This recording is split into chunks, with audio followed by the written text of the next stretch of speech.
Well, good morning. We're up on YouTube. We're getting ready for coffee with Casper.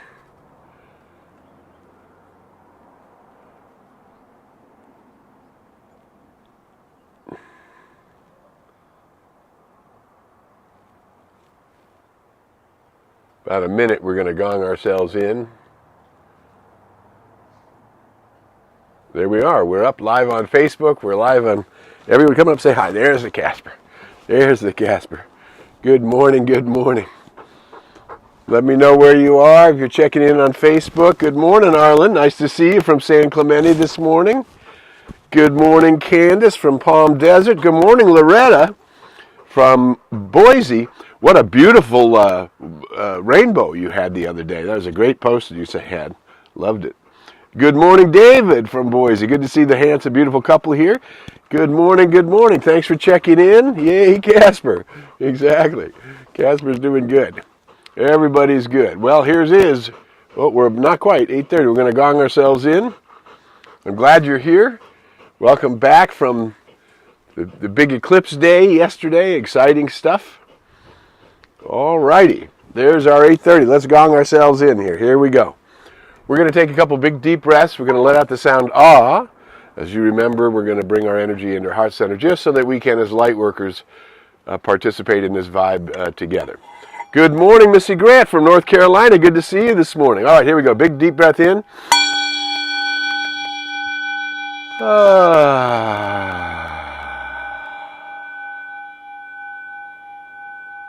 Just allowing the tone of the gong to remind us that we're all putting out a signal. Hey, Pam, nice to see you. Good morning, good morning. From up in the Napa zone. Big deep breath in. Relaxing the shoulders and bring our energy up into our heart center. Good morning from South Carolina. Becky's back with us. North and South Carolina. Good to see everybody this morning. We're glad you're here this morning. Well, I trust that you got to enjoy at some level, whatever level it was for you, the solar eclipse yesterday. That was really quite something. Here in Southern California, it was only about a quarter of a slip, but I did get a chance to put it. Oh, aloha from Eureka, Angelica Jane. We're glad you're feeling better. Back in the world, bringing your light as you usually do. Yay, yay, yay. So, there are bodies celestial and bodies terrestrial, right? In a unified field, it doesn't matter how far you go, whether you go out to the sun in this solar system and you go to the Milky Way, which is the galaxy, and then you go to the galaxies upon galaxies and universes upon universes, which are all connected. As we look up, we're looking into infinity. And so yesterday, literally millions and millions of souls around the world all looked up. There was a wonderful little article in the New York Times this morning, and the author said, it was a reminder to everyone that on the same day, at the same time, life can be magical. The actual experience yesterday was a reminder to everyone that at the same day, at the same time, life can be magical.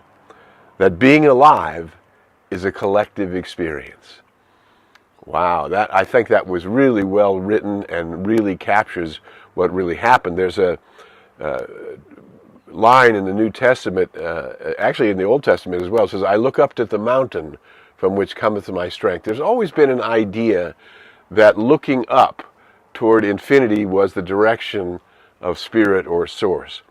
Now, what we know is that source is everywhere present and equally distributed. The idea of looking up is about ascension. It's about rising up in the spiral. And what we know is that your high self, your immortal nature, the one that you came from, I came from the light, I put on a coat of skins, and I will return from light, that is all about light. And what's so amazing is when that big celestial event happens that's all about light, how intuitively everybody, regardless where they're vibrating, or not everybody, but great masses of souls, regardless of where they're vibrating, are heading up. You want to come up and say hello again? Okay, that's it. Hello, and now can you let me talk for a minute? All right, thank you. All right, bye. So I wanted to share with you a little bit of an experience, several experiences that I have had in the course of my lifetime. What we know and what we have put our attention on here on Coffee with Casper, and we're gathering together of people who know that there is only one life. Doesn't matter whether you call it God or source or energy. Energy and matter are equal and interchangeable, and it's everywhere present. So source is everywhere present. You never really left source. You were immersed in source. You were having the idea of independence and interdependence. Because I love that line, being alive is a collective experience, right? And so here's what most people don't know. And we're waiting. We're not waiting. We're supporting and we're setting an example of how it is that we remember at all times that we are one with the one, and that we are vibrating out from our awareness of that unity of life and from our connection to life. There's a wonderful saying, I believe it's a Buddhist saying. It says, before enlightenment, chop wood, carry water. After enlightenment, the laundry. Right? In other words, when we get an inspiration, they say that the climactic experience or the cumulative spiritual awareness is a moment that can happen to you in this lifetime called illumination. And what that is when the soul opens up, it becomes prepared, and it opens up to the largest amount of light that it's ever been able to encompass before, right? So okay, lie down now. Good boy, lie down. So that's what it's all about. When we say we are one with the light, the light is the origin of light, the impulsion of light is love, and so we are one with light and love, and we begin to, through our prayers and meditations and our daily awareness, we begin to prepare ourselves. One cannot pray to Source that the light would come upon me today. The light comes upon you when your soul is ready, when you have conditioned yourself to be in tune with the infinite, and at any given moment in that relationship that you have with Source, which is different than the relationship of law. The law of vibration is very simple. The law of vibration is whatever level you're vibrating out, that's returning to you as the sum total of your experience. So your thoughts, your words, your attitudes, your deeds, your feelings, all of those things are creating your vibration. And it's vibrating out, and according to law, it's returning as the multidimensional aspects of your life. And again, most souls are unaware that the law is inescapable, that everyone's attached to it. Good morning, Judy from Texas. Good to see you. So we are in a place now, you and I, because we've been dwelling on there is one power. That power is the perfect life of the one. That power is my life now. That is the I am that I am. And that I am nature, or my soul nature, is my true and eternal self. And so the more we begin to lean into that mystery, and isn't it interesting, to uplift ourselves into that great mystery of beingness, and to the amazingness that I am alive, I am consciousness, I am a place where life is happening, and I didn't do it. It was given unto me, I discovered it, and then we discover our relationship to it, and we understand then that this cosmic law, the supreme law of the universe, which is the law of the circle, that which comes from me returns to me, right? That is governing everything. Now, meanwhile, back on the planet, you may have noticed as you look all around you that not everyone is enlightened, right? So we are dealing with a race mind, the race mind that believes in lack and limitation and fear and doubt and war and violence and prejudice and separation, and has for eons of time. That's what we came. This is the dawning of the age of transformation, the age of awareness, the age of the unity of life, and you and I have caught it. We have a glimpse of the conscious awareness that I am one with the one, that I'm connected to the one, and that I can court the one. I can be in tune and ask and seek and knock for that divine presence to guide, guard, direct, protect, and lead me into the paths of perfect right action. But it only happens when we get out of the spinning neurotic mind, right? The conscious mind that is 60,000 thoughts a day, most of them repetitive, right? We have to begin to break that cycle by in-tuning ourselves with the infinite. And what I'm encouraging you and reminding you today is by inviting that relationship in a new way. Make it very personal to you. This is the day the Lord has made. It's been given to me. The law of life has given it to me. And now, if I reach into my I am presence, which we talked about according to the wonderful Meister Eckhart of the 12th century, is gazing at the glory of God, while the other aspect is directing my senses. When we begin to look, what are you gazing at, my soul? What is the miracle, the glory of not only an eclipse, but beyond eclipse, harmony upon harmony, and world upon world, and dimensions upon dimensions? What is it that you're looking at that I can't see at the level of my conscious awareness? And then we go back to the story. On more than one occasion, I would say 3 that I consciously remember.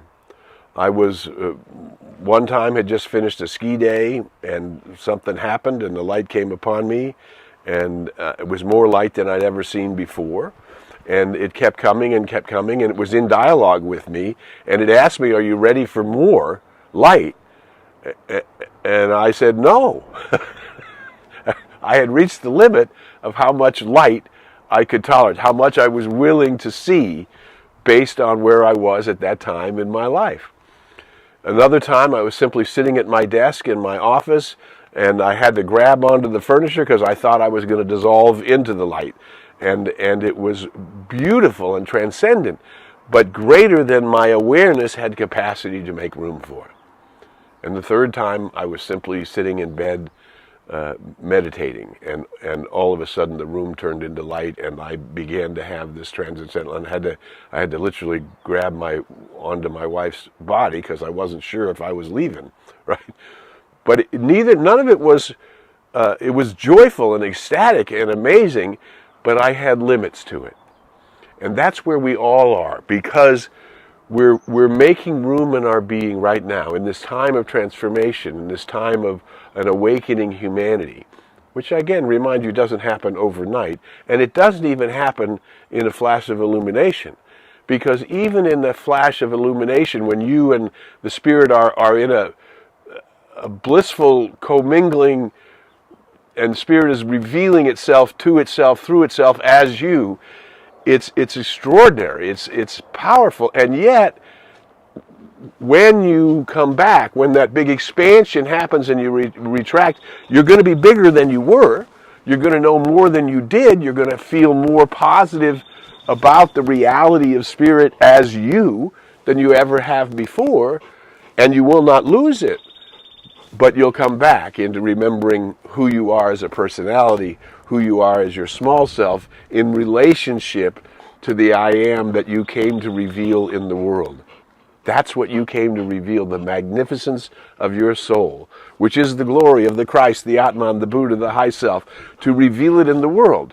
Now, the challenge is that the race all around you may or may not be aware of it. Sometimes because of the law of vibration, we attract very wise and powerful souls into our life, and we all of a sudden can dialogue in a telepathic way about things that we intuitively know and feel and have experienced together. We recognize our friends and loved ones, and we recognize the level of communication that we can have. I've been blessed because I've been in relationship with spiritual teachers for so many years that some of them I call my friends, and the power of those relationships and our communications are extraordinary because we're vibrating so close together. We don't need so many words. We are using the energy of who we are to communicate with each other. And telepathy is normal. When we invented cell phones, we stopped working on telepathy, right? We just started letting the phones do it. But it is normal to be able to communicate volumes of information without having to write out the whole essays, because of who we are and because of our heart relationships and because of those connections. And this is what's waking up for it. More and more of our, what's called, before has been called extrasensory perceptions, are waking up, because we're rising to a higher level of vibration, and at that level those things are much more normal, right? Now, how then do we deal? So, all of it about is tolerating more light, inviting more light, being a place of more light, and in the midst of that, you're in the race consciousness. And so what we need to do is not separate ourselves from the race consciousness, because we cannot. We belong to it. That being alive is a collective experience. We belong to it. So now we have to figure out, how can I compassionately support the awakening of each soul awakening to a transcendent peace, each soul awakening to a transcendent joy, each soul awakening to the interconnection of all things. And the poster, if you saw it this week, the poster is, all things are connected. There is no such thing as a disconnected anything. The old song, the ankle bone's connected to the shin bone's connected to the knee bone, and every muscle and every sinew and there's no such thing as I can't touch my baby finger without affecting the blood flow in my whole body. And that's measurable. I mean, we know that. You can't really separate, I'm going to take a pill and only touch that organ. No, you take a pill, that's why there's something called side effects. It may have a more powerful effect on one place in the body than the other, but it's affecting everything. All things are interrelated. So everything is interrelated. The way we react to traffic.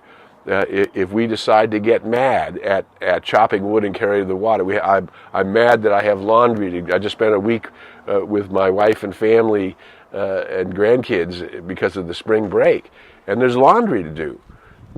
Well, if you like clean clothes, you have to be willing to do the laundry, chop wood, carry water. If you want food in your campsite, you got to make sure you go to the market and get supplies and have food. I mean, one should not be upset about the normalness of being a human being alive. What we're seeking to do is to become a human being fully alive, to engage spirit, soul, and body at every level, that we live the fullness of our being. And there's that wonderful line from St. Ignatius, right? That the glory of God is a human being fully alive. And that's where you and I are. We are drawing upon the light. We are drawing upon love and connection and belonging, and bringing that light into our lives on a daily basis in a very normal way. Meaning, how much kindness can I share? How can I be kind as I'm taking care of my business in this day? How can I be kind as I deal with my banker? How can I be kind as I deal with my taxman here in the United States? Or taxman or woman? How can I be kind as I deal with the demands upon my life? How can I have compassion for everybody else who's having demands upon their lives, some much greater than ours? And of course, the way to grow the goodness in your life is through love and appreciation. The more we appreciate and have gratitude for all of the abundant blessings that are being shared in our life, the more we notice and share it with spirit, the more we share it with our beloveds. When you're noticing a beautiful spring day here in Southern California today, it's a beautiful spring day, and the temperatures are going to rise a little bit, and a few days later in the week they're going to go down again. And so climate is changing, and can we see the beauty in all of it? Can we trust the planet? Can we begin to support one another in supporting the planet? There are so many ways in which we can bring our intention into a kinetic activity in the world. My intention to bring more love and more light, to share more compassionate with the unawakened race mind, to separate myself from the mind solely enough that I can allow more and more good into my life, because the more good I allow into my life, the more good that comes from me can be multiplied. There you go. You and I, light workers in the world.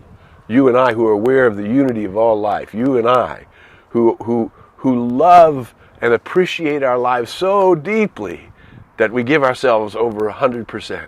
I am here for the living Spirit itself and to be an instrument, an avenue of its expression in the world. And so are you.